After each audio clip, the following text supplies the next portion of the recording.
Bueno, como todos sabemos, en la vida cotidiana encontramos muchos emprendedores que queriendo formalizar esa idea de negocio buscan una asesoría. Para ello vamos a establecer las siguientes definiciones de unos palabras que solemos a veces confundir o pensamos que significa lo mismo. En este caso, como es la sociedad, la empresa, lo es establecimiento comercial y locales comerciales. Para ello entonces vamos a empezar con la definición de qué es empresa. La empresa es una entidad económica de carácter público o privada que está integrada por unos recursos humanos, financieros, materiales y técnico-administrativos. Estas entidades por lo general se dedican a la producción de bienes y o servicios para la satisfacción de las necesidades humanas y puede uno buscar un lucro. Un término que es muy común a veces confundir es lo que es local comercial con establecimiento de comercio. ¿Qué ente se entiende por local comercial? Es la sede, la parte física donde se desarrolla una actividad comercial. En sí son las, por decirlo así, son las cuatro paredes o la estructura física donde tenemos nuestra empresa o en donde desarrollamos aquellas actividades diarias de una empresa. Hasta el establecimiento de comercio. ¿Esto qué lo compone? Esto es un conjunto de bienes organizados por el empresario para cumplir con los fines de la empresa. Ejemplo, para poder cumplir con el funcionamiento o el objeto social o con la actividad que tenemos, la empresa requiere, por ejemplo, de computadores, de muebles y enseres, de automóviles, todo esto ¿para qué? Para desarrollar y cumplir los fines con los que se creó la empresa. El concepto que se maneja mucho es el tema del grupo empresarial. Según el artículo 28 de la Ley 222 de 1995, dice que habrá un grupo empresarial cuando, además del vínculo de subordinación, exista entre las entidades unidad de propósito y de dirección. Para empezar a establecer las diferencias entre empresa y sociedad, es importante tener presente que para las empresas, para constituirse, debe tener definido claramente sus actividades, objeto social, socios y estatutos, cosa que por la parte de sociedades no es obligatorio o no se maneja. También deben tener claro el monto de sus activos y la distribución interna de su empresa. Las empresas, estas tienen una clasificación por sectores económicos. Dentro de ellas se encuentran las extractivas, que son las dedicadas a explotar recursos naturales. Ejemplo, tenemos a Ecopetrol. Por otro lado está el tema de los servicios, otra de sus clasificaciones. Aquí, como pues bien lo dice, es entregarle sus servicios o la prestación de esos a la comunidad o a otras personas. Ejemplos tenemos clínicas, salones de belleza, transportes. Está también la clasificación en su parte comercial. En este sector económico desarrolla la venta de los productos terminados en la fábrica. Tenemos la agropecuaria, que es la explotación del campo y sus recursos, que son agroindustrias, haciendas, y la industrial, que transforma la materia prima en un producto terminado. Ejemplo de ella está Cerrillos Paz del Río. Por otro lado tenemos su clasificación por su tamaño. Esta se clasifica en grande, mediana, pequeñas. Entre la pequeña tenemos lo que es la micro y las familiares. Tenemos también su clasificación por la explotación y conformación de su capital. Dentro de ellas están las multinacionales.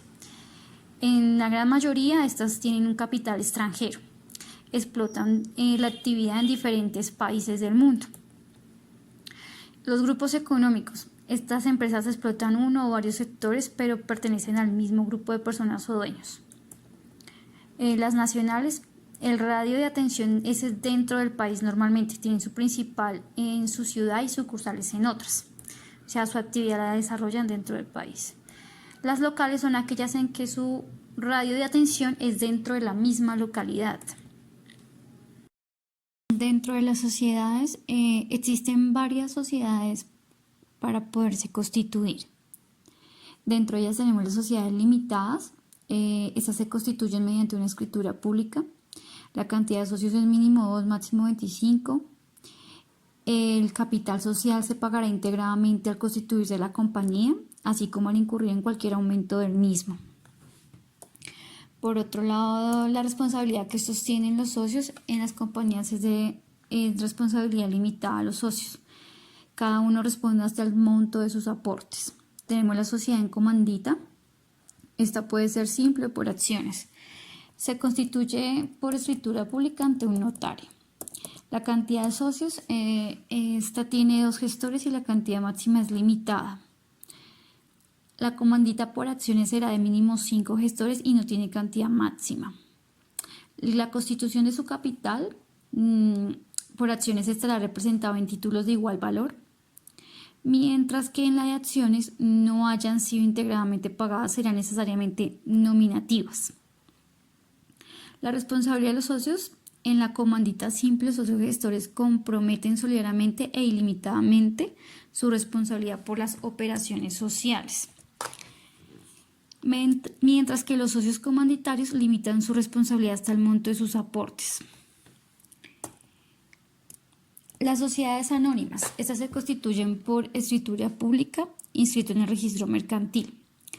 La cantidad de accionistas no podrá constituirse ni fundamentar menos de 5 accionistas. La constitución del capital se dividirá en acciones de igual valor que representen títulos negociables.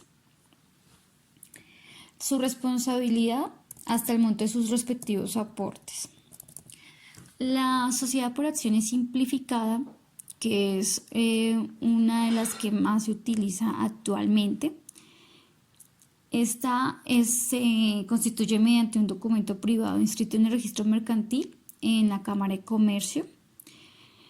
Su cantidad de accionistas más como un mínimo es 1 y no posee un límite máximo. La constitución de capital será el mismo que para las sociedades anónimas, a diferencia de que al momento de su constitución no es necesario pagar, según establecido en el artículo 9 de la Ley 12 del 58. Responsabilidad de los accionistas. Tendrán la misma responsabilidad que las sociedades anónimas, hasta el límite de sus aportes. Por otro lado, tenemos las sociedades colectivas. Estas se constituyen mediante escritura pública ante un notario. La cantidad de socios es mínimo 2, no tiene límite máximo. La constitución de su capital se divide en 3 partes. En partes de interés social de igual valor. Y la responsabilidad de los socios es solidaria y limitada. Todos responden por las actuaciones que realice la sociedad y los demás asociados. Hay varias diferencias entre sociedad y empresa. Ya para resumir, la sociedad es una persona jurídica. La empresa es un conjunto de bienes intangibles y tangibles. La sociedad tiene personalidad, la empresa no tiene personalidad. La sociedad puede demandarse mientras que una empresa no puede demandarse. Por otro lado, tenemos que una sociedad no se puede embargar, una empresa sí se puede embargar. Una sociedad tiene razón o denominación social, mientras que la empresa tiene su nombre comercial. La sociedad tiene un representante legal, mientras que la empresa tiene un propietario. Se constituye la sociedad en escritura pública y la empresa se constituye por solicitud. La sociedad tiene un objeto. La empresa, el objeto se lleva a cabo a través de la empresa. La sociedad está compuesta por socios y la empresa por propietarios. La sociedad no se puede vender. La empresa sí se puede vender.